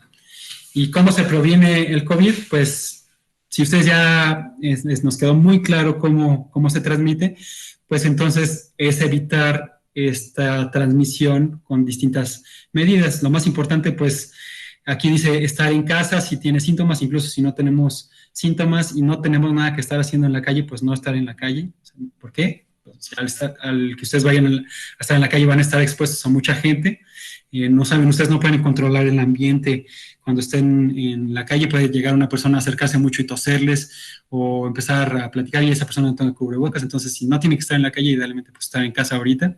Si tienen síntomas, con mayor razón, porque ustedes tienen que tener la conciencia de no hacerle daño al prójimo. Entonces, si tienen síntomas, está prohibidísimo salir a la calle.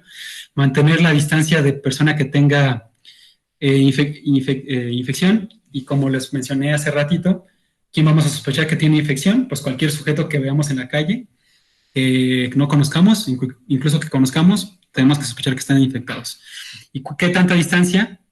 Pues obviamente mientras más distancia mejor, pero lo recomendado son 2 metros o más. Usar mascarillas que nos protejan. Estas mascarillas, como lo han visto bien en los anuncios, tienen que estar, o sea, nos tienen que cubrir bien, tienen que cubrir la nariz y la boca de manera completa. Y si, o sea, no necesariamente tienen que ser las mascarillas médicas. De hecho, se favorece que el personal no médico no use las mascarillas médicas porque se agotan. O sea, tenemos que usar mascarillas textiles, por ejemplo, y estas pueden hacerse incluso hasta de playeras, o sea, de alguna playera que tengan en su casa. Mientras más vueltas, o sea, un par de capas que le den sobre la nariz protege más. Recuerden, la combinación de las playeras que tienen, la mayoría de las playeras es suficiente como para que lleguen a proteger a la gente de alrededor. Lavarse las manos de manera frecuente con agua y con jabón. Esto es de lo más importante. Si ustedes tocan superficies y van a la calle, van al súper y llegan a su casa, se protegieron muy bien, pero llegando a su casa se empiezan a tocar la cara, o saliendo del súper se empiezan a tocar la cara, ya con eso tienen ustedes riesgo de contagiarse por tener las manos infectadas. Entonces, ¿cómo evitar que estén contaminadas? Pues estarlas limpiando frecuentemente con agua y con jabón es de lo más común. De lo contrario, también el alcohol gel. Del alcohol gel lo que tienen que revisar es que tenga una concentración superior al 60% de etanol. Las que tienen concentraciones inferiores no son tan eficientes. Evitar tocarse las caras, con las manos no limpias. Esto de aquí abajo a la izquierda es la etiqueta de la tos. En la actualidad, pues ya todos tenemos que tener los cubrebocas puestos, pero si tosen, pues se tiene que cubrir con un pañuelo o con el antebrazo, para que no pueden contagiar a los demás sujetos. El pañuelo se tiene que retirar y obviamente después se tienen que lavar las manos. Descontaminar frecuentemente las superficies que estén en contacto con otros sujetos, por ejemplo, las cerraduras, los sitios donde prenden y apagan las luces, las llaves de los lavabos, etcétera. Todas esas superficies donde todo el mundo lo está agarrando frecuentemente hay que estarlas limpiando. Hay que avisarle a sus médicos, evidentemente, si tienen síntomas, y practicar las medidas de higiene en general. Y también aquí es importante decirles, hasta la fecha ningún medicamento ha mostrado ser eficaz en la prevención de COVID, ni la hidroxicloroquina, no se diga las gotas de nanopartículas, la vitamina C, o sea, nada de esto ha demostrado que tenga alguna utilidad. Hay unos que tienen más riesgo que otros, por eso si se los van a empezar a emplear, por ejemplo, las vitaminas, pues primero hablen con sus médicos. Si a mí me llegan a preguntar, yo les diría que no utilicen nada de esto y lo que tienen que hacer es lo que dice en esta imagen. Cuidarse bien, sabiendo cómo se transmite. Si conocen al enemigo, pues saben cómo evitar que se vayan a contagiar con esto. Otra de las preguntas es ¿cuánto tiempo sobrevive en las superficies el virus?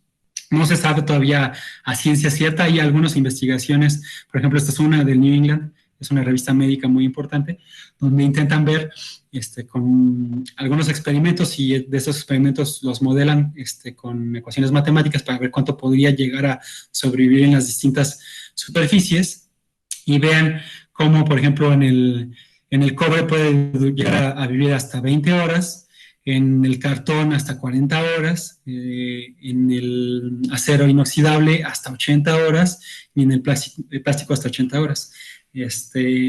Obviamente, mientras más tiempo tengan de que una persona que haya estado expuesto la superficie, pues menos riesgo de que todavía tenga partículas virales infecciosas. Y la otra cosa muy importante es la cantidad. O sea, no es lo mismo que una persona nada más haya pasado y haya respirado y resulta que una microgota se quedó en esa superficie, pues va a ser muy poco probable que dura tanto tiempo como lo pueden alcanzar a ver aquí en las gráficas. A que una persona no tenga el cubrebocas, le tosa un envase de leche y ustedes llegan, lo toquen ahí, pues esas partículas virales que están en ese vaso de leche, pues van a vivir mucho más tiempo. Y entonces, todo depende. Pero sí, dependiendo del tipo de material, hay algunos materiales que viven más y hay otros que viven menos. Ahora, ¿cómo desinfectar las superficies? Esta es una página que también la pueden copiar ustedes aquí en la parte superior, que dice epa.gov, que es de la Agencia de Protección Ambiental de Estados Unidos. Está en inglés, pero la pueden traducir ahí con el Google si es necesario. Y lo que se pueden meter aquí viene lista de agentes desinfectantes para uso contra SARS-CoV-2 y COVID-19. Y aquí viene una lista de productos que ellos han aprobado y que consideran que son apropiados para utilizarlos. Si ustedes les llegan con alguna solución mágica que viene en un spray que les dicen, esta es buenísima para prevenir el COVID, y resulta que trae una etiqueta casera y ni siquiera viene que trae ahí, pues sospechen mucho. Si les dan otra que se ve un poquito más manufacturada, pues vayan, búsquenlas en esta página. Si no la ven ahí, pues ya sospechen que no podría ser de utilidad. Pero lo más sencillo es esto. Y esta es una recomendación que la hace la CDC y lo que yo les recomiendo, lo que yo hago, es diluir cloro casero, o sea, cualquier cloro, Cloralex, Clorox, lo que sea, y ustedes lo tienen que diluir en 1:50, quiere decir una parte de cloro por 50 partes de agua. Y la recomendación general son 5 cucharadas grandes, o sea, 1/3 de taza por galón, o 4 cucharaditas de cloro casero por 1 litro de agua. Y con eso ya tienen ustedes su solución que les ayuda a desinfectar las superficies de manera apropiada. Bueno, esto ya lo habíamos comentado previamente. O sea, como las recomendaciones generales para un paciente con diagnóstico probable o confirmado, o sea, que era otra pregunta que me habían hecho, o sea, si ya tengo el diagnóstico o si tuve contacto con alguien, sobre todo en las últimas 48 horas del inicio de los síntomas del sujeto. O sea, si el sujeto tiene la infección y en las últimas 48 horas tuvo síntomas, o sea, 48 horas previas al inicio de síntomas de este sujeto, perdón, ¿qué tengo que hacer? Porque estuve expuesto. Pues hay que mantenerse separado de otros miembros de la familia, idealmente en una habitación separada con su baño independiente y todo, pero si no se puede, pues al menos con una habitación separada. Hay que estar limpiando muy frecuentemente las áreas comunes con este tipo de soluciones que ya les comenté, y hay que estarse lavando las manos. Y si el sujeto no puede estar separado, pues tiene que estar con cubrebocas siempre que esté en contacto con las otras personas. Esto es en general. Obviamente hay más recomendaciones que les tendría que dar su médico. ¿Y cuándo se tiene que suspender el aislamiento?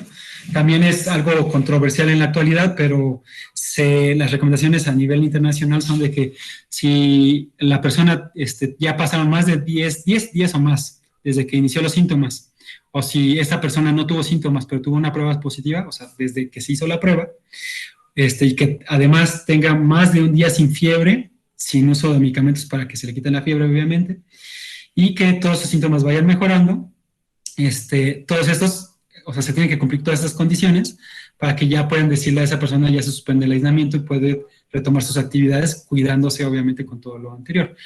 Y algunas personas podrían requerir más tiempo. Por ejemplo, estas sociedades, como la CDC, recomiendan a veces que sujetos que tengan una infección muy grave o que tengan las defensas muy bajas, pueden requerir incluso aislamiento por más tiempo, incluso hasta 20 días.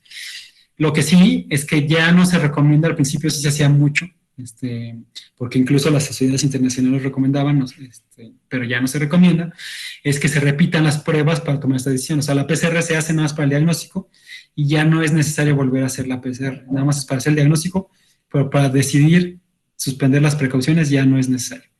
¿Qué se conoce acerca del riesgo de reinfección? O sea, ya me dio la infección, ya me salvé, y ahora, ¿qué tanto riesgo tengo de infectarme? Aquí pueden ver en las gráficas del lado derecho, aquí está el virus, cómo entra a las células.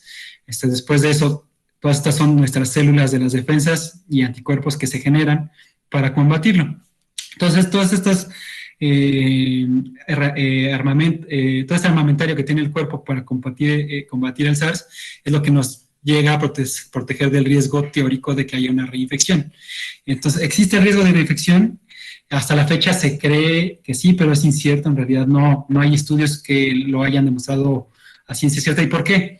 Porque lo que han manejado como reinfección es que una persona tiene una prueba positiva, se le quitan los síntomas, le hacen una nueva prueba, sale negativa, y tiempo después le hacen otra prueba porque vuelve a presentar síntomas, o le hacen otra prueba por alguna otra razón y resulta que sale positiva. Pero ¿qué hay si resulta que la prueba del medio pues salió negativa porque no la tomaron bien? Como ya les enseñé, no todas las pruebas siempre salen positivas con una persona que tenga infección. Entonces, ¿o qué tal que esta última prueba, que salió positiva, resulta que es un virus que no es infeccioso, o sea, que no podía cultivarse? O resulta que la primera prueba era una falsa positiva, o sea, que salió positiva cuando no tenía que ser positiva. Entonces, en la actualidad no se sabe. Pero lo que sí se han visto es incluso casos aquí en México, de personas que tengan este tipo de comportamiento, con una prueba positiva, luego una negativa, se quitan síntomas y luego otra vez positivas. O sea, en resumen, no les estoy diciendo que no existe este riesgo, sino que no se ha demostrado, pero dado que existe el riesgo teórico de volvernos a infectar, entonces hasta que no se tenga más información, la recomendación es hay que seguirnos cuidando igual que si no nos hubiera dado la infección. Lo que sí les puedo decir, a ciencia cierta, es que el riesgo de reinfección hasta la fecha, con el tiempo de vigilancia que se le ha dado a los sujetos, es bajo. ¿Por qué les hago énfasis en el tiempo? Porque, pues, o sea, no va a ser el mismo el riesgo de reinfección ahorita en estos meses, que van unos 8 meses desde que inició todo esto, a que el riesgo de infección que vayan a presentar en 2, 3 años. Eso no se sabe y se sabrá hasta en este tiempo, ¿no? No se sabe si todos se van a llegar a proteger igual, no todas las personas desarrollan anticuerpos después de una infección. No se sabe cuánto tiempo van a desarrollar, cuánto tiempo va a durar estos anticuerpos y toda la respuesta inmune que se genera a largo plazo. Y esto es muy importante, una prueba positiva después de una negativa no necesariamente significa reinfección. Entonces, para que no se espanten si ustedes están en esta situación. ¿Y qué se conoce respecto a la vacunación? Que eran muchas de las preguntas que desafortunadamente no les podré contestar porque pues todavía no se sabe bien. O sea, hay muchas vacunas en desarrollo. Vean, aquí están los estudios que se han publicado de las distintas vacunas. La que muy probablemente nos tocaría a nosotros es esta, que es AZ, que aquí le ponen el nombre anterior, que era Chadox1, que era es parte del componente de la vacuna, pero esta es la vacuna famosa que salió que apoyaría a la Fundación Carlos Slim para su manufactura. Y es una vacuna que para para la tranquilidad de todos los que están escuchando esta plática, se ha mencionado como de las vacunas más importantes o de las más prometedoras, si no es que la más prometedora de todas las vacunas que se están probando. Y lo único que se sabe hasta el momento es que ha salido este estudio, que aquí viene la fecha exacta, que salió el 20 de julio, en esta revista que se llama Lancet, que es otra de las revistas médicas más importantes. Y este estudio fue un estudio fase 1 o 2. Ahorita les voy a, y 2, les voy a comentar qué es esto de las fases. Y lo único que nos dice este estudio es que es una vacuna que sí induce inmunogenicidad, quiere decir que sí genera una respuesta inmune, y que fue relativamente segura, que fue muy segura, o sea, que las personas no tuvieron reacciones graves en las que se aplicó, pero solo se probó en cierto número de sujetos. O sea, para que yo les diga qué síntomas, o sea, los síntomas que presentaron en este estudio, pues fueron los que se presentan con cualquier vacuna. Dolor en el sitio de inyección, malestar general, algunas personas una elevación de temperatura leve, etcétera. O sea, nada fuera de lo común como en como en otras vacunas. Pero tenemos que esperar a más información. ¿Y por qué es esto? Porque aquí se los puse para que podamos entender esto. Cuando ustedes vean en las noticias que hay tal vacuna o tal tratamiento en fase 1, fase 2, fase 3, ¿a qué se refiere esto? Pues en el caso de las vacunas, los ensayos clínicos fase 1 se refieren a aquellos estudios en los que se hacen en personas, no se aleatorizan. Esto quiere decir, se les da a todos los sujetos, yo sé que les estoy dando la vacuna, y lo que voy a hacer es, el estudio va a ser para ver qué tan segura es y qué tan fácil es que genere los anticuerpos el sujeto. Y con este estudio yo voy a determinar la dosis óptima de las vacunas. Y para esto se requieren poquitas personas. Vean, el tiempo que viene aquí abajo, hasta abajo, es el tiempo que usualmente tardan en hacerse estos ensayos. Obviamente con el problema que representa COVID en la actualidad, pues todo esto se está acelerando para hacerlo en el menor tiempo posible. Si nos esperamos hasta 10 años como en lo habitual, pues obviamente habría mucho más problema. Entonces aquí son muy poquitos sujetos en la fase 1. Aquí no viene, pero de todo el lado izquierdo vienen todos los estudios preclínicos, que es cuando prueban las vacunas en animales, cuando lo hacen en el laboratorio. Hay muchos estudios que tiene que haber para que puedan utilizarse, empezarse estos estudios. Luego vienen los fase 2, aquí ya ponen la vacuna a personas que le están poniendo vacuna y a otras personas no les ponen vacuna, y de esta manera, o sea, el investigador no sabe quién le está poniendo qué vacuna a quién, o a quién le pone vacuna y a quién le están poniendo un placebo, que es una medicina que no es medicina. Y con esto ustedes comparan los resultados al final y ven si una es mejor que otra. Entonces, con esto ya pueden ver si es apropiado o no. En el caso de la vacuna que les comentaba, la AstraZeneca, pues compararon la vacuna de COVID contra una vacuna de meningococo, y ahí vieron que sí fue inmunogénica la de COVID. Y luego vienen los fase 3. Bueno, antes de pasar a la fase 3, vean cómo se requieren ya más sujetos aquí en el de fase 2. En el caso de AstraZeneca, recuerden que fue un fase 1 y fase 2, estas dos fases se fusionaron, y aquí se incluyeron aproximadamente 1,000 sujetos, es poquito más, no son tantos. Y luego viene el de fase 3, aquí en el fase 3 ya se comparan muchísimos sujetos, o sea, se hace lo mismo que en el de fase 2, en el de fase 3, pero ya estamos hablando de muchísimos sujetos. Aquí en el caso de la vacuna de AstraZeneca se van a incluir 30,000 sujetos, si no mal recuerdo, y estos 30,000 sujetos, a unos les dan la vacuna y a otros les dan el placebo. Y al comparar estas dos estrategias, ven si en realidad la vacuna es segura y si en realidad protege contra la infección. Entonces vean cómo todas estas fases son muy importantes. ¿Por qué? Porque si ustedes se saltan de las fases preclínicas hasta la fase, o sea, de hecho ni hacen ninguna, nada más hacen la fase 1 y luego se saltan a dársela a toda la población. Y resulta que aquí cuando se la dan a toda la población se dan cuenta que tiene efectos adversos que ustedes no se habían dado cuenta porque no lo aplicaron en los sujetos apropiados, o sea, en un número de sujetos apropiados, pues existe el riesgo de que ustedes vayan a hacer más daño del beneficio que le vayan a querer ejercer al sujeto. Y eso se ha visto mucho en la historia de la medicina. O sea, hay muchos medicamentos que se saltan estas fases y ya cuando se la empiezan a administrar a los sujetos se dan cuenta que eran medicamentos riesgosos. Y esta es la crítica que hay tan grande, por ejemplo, a las vacunas que hay en la actualidad, por ejemplo, las vacunas que han mostrado en Rusia, porque estas vacunas al menos no han mostrado todas estas estas fases, no han mostrado la evidencia, como le estoy mostrando en esta gráfica anterior. Aquí pues salen los artículos, los médicos los podemos leer y ya hay la evidencia de que puede ser seguro. Ahora, para esta vacuna de AstraZeneca, lo que falta es ver que en realidad es seguro y eficaz con un estudio clínico fase 3. Parece que sí va a ser muy segura y parece que es muy eficaz, pero tenemos que esperar el resultado de este estudio fase 3. ¿Cuánto tiempo vamos a esperar? Pues aparentemente, según lo que mencionan las autoridades, probablemente a principios del año siguiente ya podrían estar administrando la vacuna a la población general. Entonces, para saber qué efectos adversos van a tener, que hay que cuidar, etcétera, pues hay que esperar a que sepamos bien la vacuna. Para empezar, si es esta la vacuna que vamos a tener, que es la más probable, pero pues hay que esperar a los estudios apropiados. Todavía no se puede. Lo que sí les puedo recomendar es que se tienen que vacunar contra las demás vacunas que les tocan.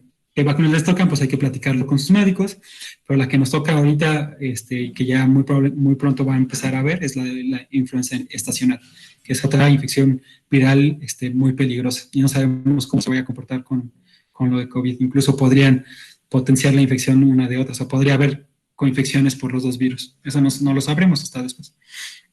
Ahora, ya para terminar, esta es una página también muy útil, si aquí la pueden ver en la parte superior de la pantalla, y es una página que, nada más, si ustedes quieren saber cómo están las cuentas a nivel mundial, es un mapa interactivo que ustedes pueden ir viendo. Aquí como México va en tercer lugar de muertes en comparación con Estados Unidos y Brasil, y pues ir ustedes viendo cuántos se han recuperado, etcétera, ¿no? Si están más interesados en las cifras. Parece que no hablé mucho de esto aquí porque pues no es de tanto interés general. Y ya esto. Nada más me quedó pendiente, creo, una pregunta de resolver, que era una pregunta que yo considero muy pertinente, que es qué se va a hacer con todo el daño psicológico que está causando todo lo de la pandemia a todas las personas en general. De hecho, no nada más a las personas que tienen infección, sino pues a todos sus adolescentes, adultos mayores que han estado separados de sus familias. La verdad es una pregunta que yo no sé cómo responder, no es mi campo como infectólogo, eso le toca más, o conoce más el psiquiatra, pero sin duda es algo que es muy importante que tengan que tener en mente y que tengan que darle seguimiento y estar al pendiente de eso, de todos sus seres queridos. Si necesitan, si ven que alguno de sus familiares requieren alguno de esto, de este tipo de asistencia, pues es importante que busquen la ayuda apropiada. En la actualidad, lo que está haciendo mucho para subsanar este tipo de daño es que hacen consultas virtuales por el psiquiatra, el psicólogo, etcétera, que pueden llegar a ser de mucha utilidad, que es lo que yo les podría recomendar en este punto en específico. Y no sé si tengan alguna pregunta que les puede ayudar. Hola, doctor, otra vez es el profesor Marco Ríos. Muchísimas gracias por la presentación. Creo que muchas de las preguntas que fueron realizando en el chat las fue respondiendo a lo largo de la presentación. Pero hay una que es muy recurrente y me gustaría abordarla con usted, si no le molesta, Sí, claro. que se refiere a la transmitibilidad del virus a través del aire. Es decir, si a través del aire acondicionado o del humo del cigarro se puede transmitir el virus, si es que sobrevive a través del aire. O sea, aquí regresamos a esta imagen. Como les comenté, la manera más común de contagios a través de las gotas respiratorias.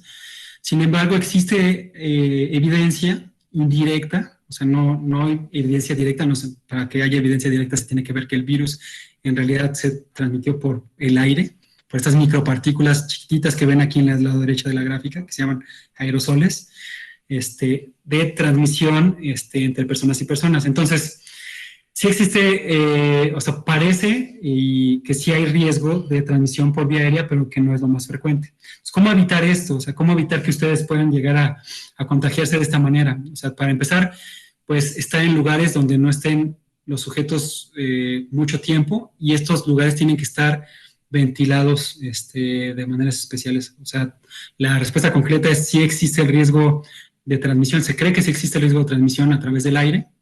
Lo del humo del cigarro, pues ya es otra cosa, o sea, ya no nada más van no nada más van micropartículas, también van gotas, o sea, porque ustedes ahí están expulsando las partículas directamente de la boca. Si están muy cerca de un sujeto que está fumando, pues obviamente tienen más riesgo de tener contacto con estas microgotas y cosa con las micropartículas. ¿Cómo evitarlo? Idealmente estando en lugares bien ventilados y, y no estando tanto tiempo en contacto con otras personas, sobre todo si las personas tienen síntomas, ¿no? Pero de que existe el riesgo de transmisión a través del aire, sí existe. De qué tan importante es, se cree que no es tan importante como la transmisión que ocurre a través de las gotas. Por ejemplo, les voy a poner hay un ejemplo muy citado que está publicado, que es de dos peluqueros que tenían síntomas, eso no fue en México, tenían síntomas y estuvieron cortando el cabello a muchos sujetos. Se habla, creo que eran aproximadamente 120 sujetos. ¿Qué pasó ahí? Que los dos peluqueros tenían cubrebocas puestos y las personas que iban a cortarse el cabello también tenían el cubrebocas puesto. Y de todos los contactos que vieron ahí, pues, como podrán saber, pues es un tiempo prolongado que está una persona en contacto con otras y le están cortando el cabello. No hubo ni una sola persona infectada. ¿Qué hubo aquí de importancia? Pues el cubrebocas, ¿no? El cubrebocas que previno, pues lo más importante es que no se desarrollaran estas gotas respiratorias. Tal vez las microgotas, esas no las previene tanto, pero sí las llega a prevenir.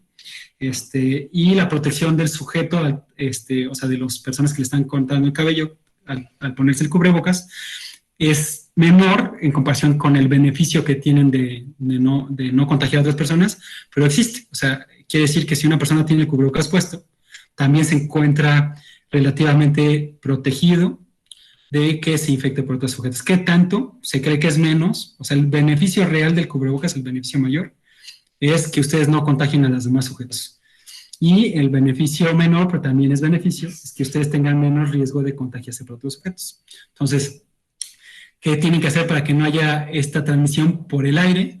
Pues asegurarse que todos tengan cubrebocas. En la actualidad, o sea, yo creo que, o sea, todos, de manera amable, deberíamos de decirle a cualquier sujeto que veamos, sobre todo en ambientes cerrados, si hay una persona que está caminando, platicando, y no trae cubrebocas puesto y está en un ambiente cerrado, invitarlo amablemente a que se ponga el cubrebocas, porque es de la manera más eficiente que se crea ahorita para prevenir estos problemas. No sé si quedó respondida a la pregunta. Sí, muchísimas gracias, doctor.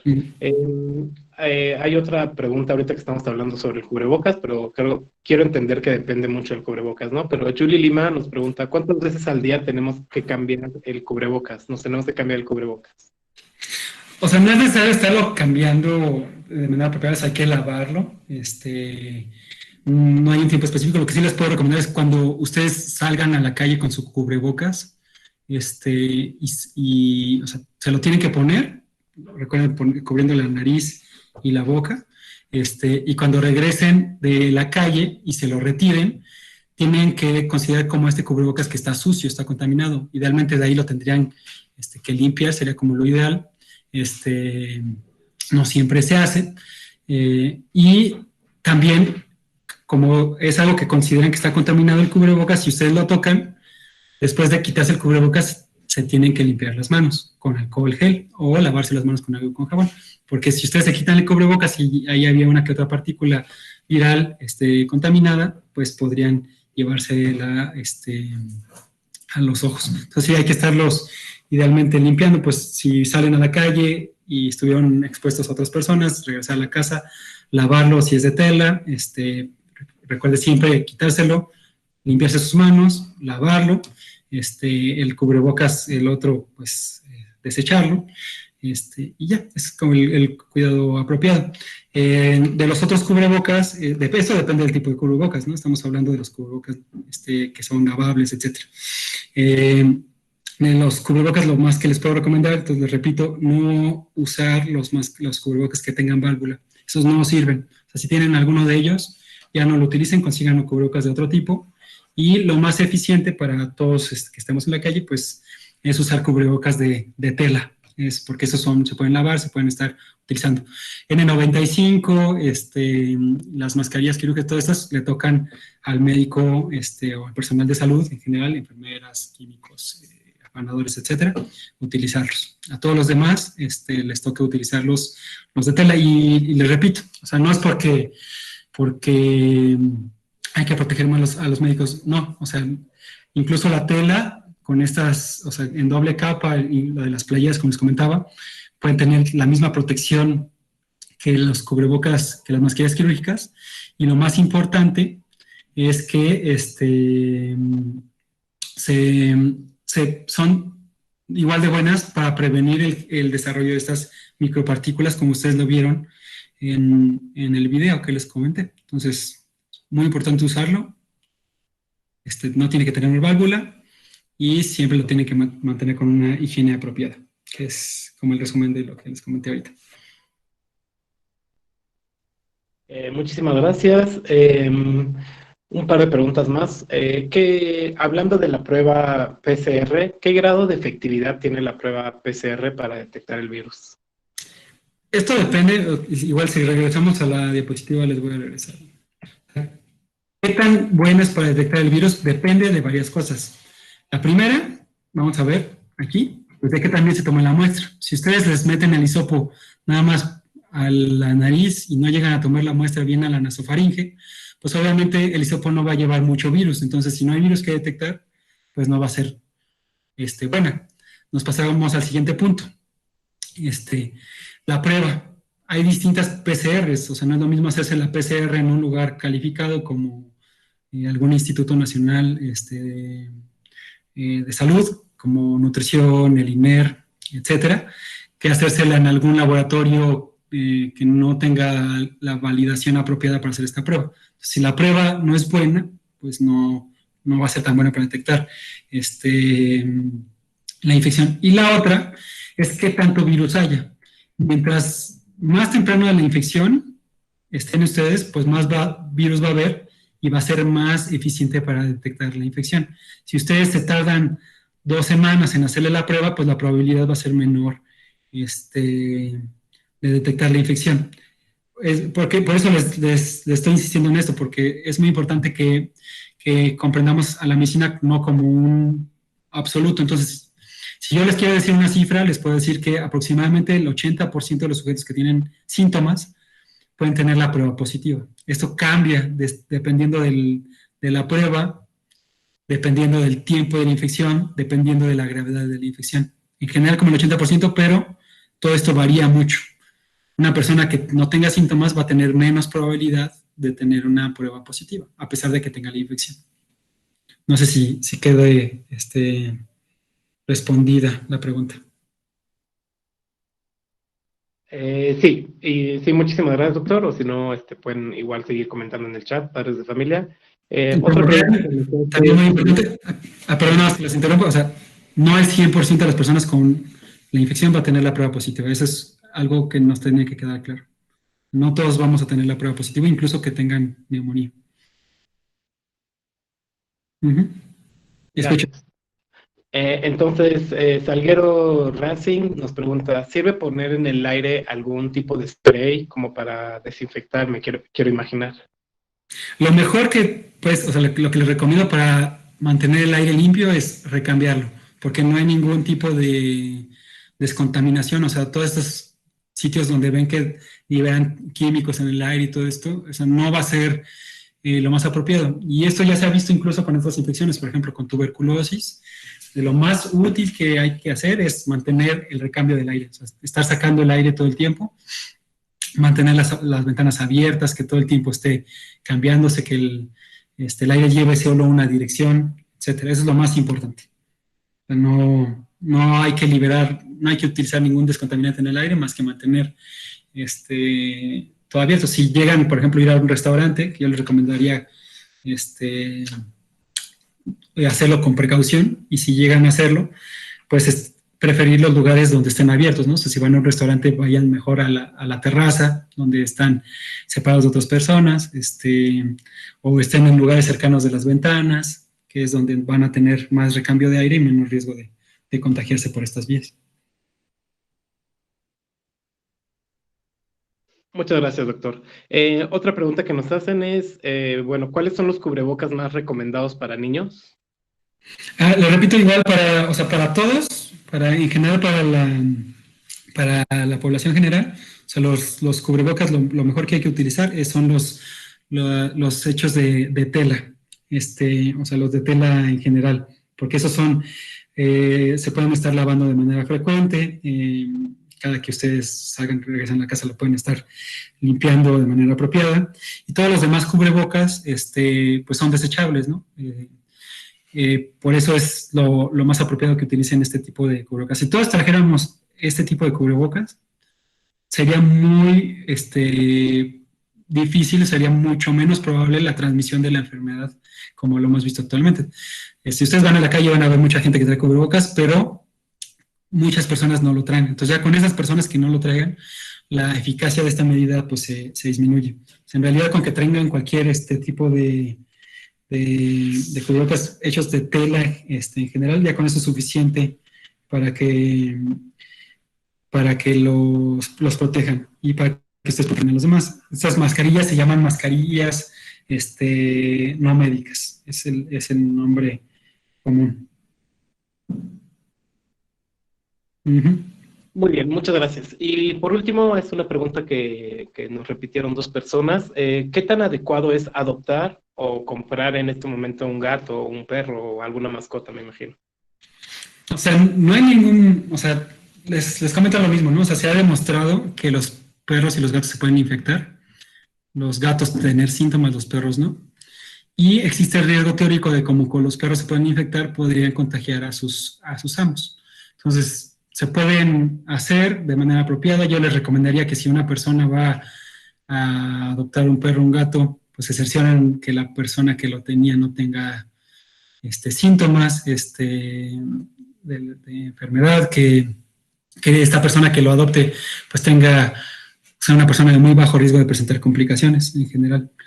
Y también hacer énfasis que no se ha demostrado que se contagie de los perros y gatos al humano. O sea, esto es muy importante. O sea, tal vez es pecar de exagerados. O sea, el no adoptar, o sea, si es algo que ya tenían planeado y pues la persona que lo va a adoptar pues es una persona de bajo riesgo, etcétera, pues yo creo que no le encontraría ningún inconveniente.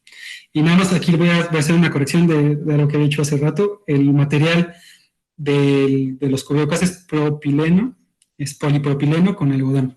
Yo les había dicho poliuretano, es polipropileno con algodón, o sea, el material de la mayoría, del mayor tipo de las playeras. Con esas, con lo que pueden estar hechos bien los cubrebocas caseros con doble capa. Muy bien, muchas gracias. Nos pregunta Leonel Castellano Huerta, ¿hay riesgo de contagio en una alberca? El riesgo sería muy bajo, obviamente mientras más personas haya, pues más riesgo. O sea, si es o sea, el riesgo no es porque ustedes estén dentro de la alberca, el riesgo es que ustedes estén en cercanía con las otras personas y estas personas estén generando estas microgotas y que ustedes tengan contagio con esas microgotas. O sea, si esta alberca está clorada, etcétera, pues en realidad no debería haber gran problema. Pero si en esas albercas están otras personas y estas personas están tosiendo, están generando las partículas y están liberándolas en superficies que ustedes pueden estar tocando posteriormente, pues es mayor riesgo. O sea, que existe el riesgo, o sea, la respuesta concreta, existe el riesgo de contagio en una alberca, pues sí existe. ¿Cómo nos contagiaremos? Como ya lo aprendimos en las diapositivas anteriores. Lo más común sería por el contacto directo con las gotas respiratorias, o el contacto con las superficies contaminadas. Todo lo demás sería muy difícil. O sea, por ejemplo, que al ustedes meterse al agua y con eso se contagiaran, o sea, sería muy poco probable. Pero no hay evidencia que no exista. Pero sería poco probable. Es mucho más fácil contagiarse en una alberca si ustedes están cerca de otra persona y esta persona esté platicando y obviamente en la alberca pues no va a tener cubrebocas. Entonces ahí es donde está el riesgo. Muy bien, muchas gracias. Nos pregunta Genaro Orduña, buenos días, ¿qué opina del CDS? Quiero creer que es el dióxido de cloro, ¿no? Bueno, entonces como les comenté hace ratito, bueno, ese no lo llamamos tratamiento ese químico, además de no prevenir, evidentemente, pues es riesgoso. Entonces, la recomendación es, evidentemente, mantenerse lejos del dióxido de cloro. No hay que usarlo para absolutamente nada. O sea, les repito, no hay ninguna terapia preventiva en la actualidad para COVID-19. La única prevención es mantenerse con las medidas de higiene apropiadas que ya les comenté, cubrebocas todo el tiempo, lavarse las manos todo el tiempo, traer su alcohol gel todo el tiempo, mantenerse en lugares donde se esté recambiando el aire de manera frecuente. Y otra cosa muy importante que creo que se ha minimizado en ocasiones es mantenernos en buenas condiciones generales de salud por si nos llegáramos a infectar de coronavirus, que esto es hacer dieta y ejercicio, que eso es lo más importante. O sea, si tenemos sobrepeso u obesidad, hay que hacer mucho énfasis ahorita de hacer una dieta apropiada y ejercicio para llegar a nuestro peso normal, para tener menos riesgo de complicación. Entonces, yo creo que de los mejores consejos que les puedo dar. O sea, hay que ponernos en buenas condiciones generales por si llegáramos a infectarnos, más que utilizar cualquiera de estos productos. O sea, por ejemplo, la vitamina C, yo diría tal vez no hay tanto problema, pues es una vitamina, el riesgo de efectos adversos pues es menor, etcétera. No me preocuparía tanto, pero con el dióxido de cloro, pues ahí sí hay mucho riesgo de tener complicaciones y y probabilidad de tener beneficio es nulo. Con la vitamina C la probabilidad de tener beneficio es muy, muy bajo. De hecho, ya hay estudios que han demostrado que no. Pero pues el riesgo, la probabilidad de tener efectos adversos es baja, entonces ahí tal vez no habría tanto inconveniente. Tenemos otra pregunta de Liliana Quesada Manfrat. ¿Es necesario que pongamos en los cubrebocas de tela algún tipo de filtro? No, no es necesario. O sea, con que tengan nada más el cubrebocas, lo tengan bien puesto, que es lo más importante y lo más difícil a veces, porque es muy fácil estarlo moviendo. Con que lo tengan bien puesto todo el tiempo y les repito, en vez de ponerle algún filtro, ponerlo en doble capa es lo más importante, más que ponerle algo extra. Muchísimas gracias. Y bueno, hace poco nos estaba comentando usted sobre el uso del oxímetro y hablábamos de la oxigenación, que tiene que ser arriba del 90. Pero Salguero nos pregunta, ¿cuál es el pulso adecuado cuando estamos usando el oxímetro? O sea, el pulso adecuado esto depende de persona por persona. La oxigenación también depende de persona por persona. Arriba de 90 es un decir, porque por ejemplo hay personas que tienen una saturación normal todo el tiempo de 96%. Lo completamente normal es arriba de 94, 95. Y hay personas que llegan a tener 88, 90 de saturación de oxígeno como su normal. ¿Qué personas? Pues sobre todo personas que han fumado mucho en el pasado, adultos mayores, etc. Entonces hay que conocerse su oxigenación basal. Y el pulso, pues es la frecuencia cardíaca, y eso también lo habitual es que esté entre 60 a 100 latidos por minuto. Depende de muchos factores, de que hay sujetos que llegan a tener frecuencias cardíacas normales de 40 latidos por minuto, pero esto lo vamos a ver sobre todo en sujetos deportistas que se la pasan haciendo ejercicio, etcétera. Y hay veces que podemos tener un poquito más de latidos por minuto, pues obviamente si no estamos en reposo, etcétera. Pero de esto sí les recomiendo que se asistan de sus médicos. Si van a revisar su oximetría y les queda duda, asístanse de su médico de cabecera para que les ayude a explicar bien esto y les ayude a explicar su normal. De la oxigenación sí es mucho más sencillo, nada más de 90 a 96% para arriba es lo apropiado, y del pulso los límites apropiados de 60 a 100, pero les digo que hay normales que exceden esos límites de pulsaciones por minuto.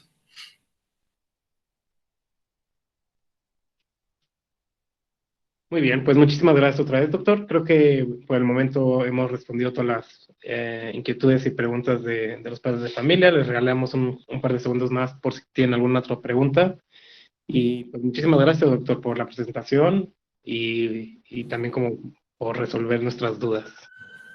Igualmente, muchas gracias a ustedes y mucho gusto. Nos comenta que excelente plática, muchas gracias. Rapidísimo, Jenny P. nos pregunta, ¿debemos de estar limpiando constantemente superficies? ¿Qué tan constante? Pues depende de qué las personas que estén en contacto con esas superficies, ¿no? O sea, si hay una persona que tiene síntomas en la casa y esa persona no puede estar aislada, pues sí, hay que estarla limpiando frecuentemente. De lo contrario, pues yo les recomendaría limpiar constantemente las superficies que estén con mayor riesgo de contaminarse, pues, o sea, que sería las llaves, o sea, las cerraduras de la entrada de la casa, los sitios donde prenden y apagan las luces, etcétera. Todo esto depende de qué tan apropiado lleven las medidas de higiene en las casas. Por ejemplo, si es una oficina, esa oficina yo sí sería de la idea de estar limpiando al menos 2 veces al día, dependiendo de qué tanto se utilicen, por ejemplo, los apagadores, las puertas, etcétera. Pero si es una casa y en la casa todos están llevando las medidas de higiene apropiadas, llegan de la calle, se lavan las manos de manera apropiada, etcétera, pues ahí tal vez la frecuencia de la limpieza pues no tiene que ser tan frecuente. O sea, depende de qué tanta probabilidad de que esas superficies estén infectadas. Muy bien, muchas gracias otra vez. Bueno, estamos recibiendo, bueno, está usted recibiendo muchos comentarios de muchas gracias por su presentación, que estuvo muy interesante y felicitaciones de igual manera. De igual manera, nosotros, a nombre de toda la comunidad del Colegio El Pilar, le agradecemos muchísimo su tiempo, su conocimiento, la presentación, y concuerdo con ellos de que ha sido muy interesante y ha despejado muchas dudas. Muchísimas gracias, doctor. Al contrario, gusto, familia, mucho gusto. Y gracias a ustedes, buen día. Igual, bonito día, excelente día. Doctor, soy el profesor Federico González. Muchas gracias por la plática, creo que fue muy instructiva, ayudó a resolver las dudas que tenían los padres de familia. Muchas gracias a todos los participantes y pues bueno, espero que les haya servido y que tengan un bonito domingo. Muchas gracias a todos. Al contrario, muchas gracias. Buen día. Hasta luego.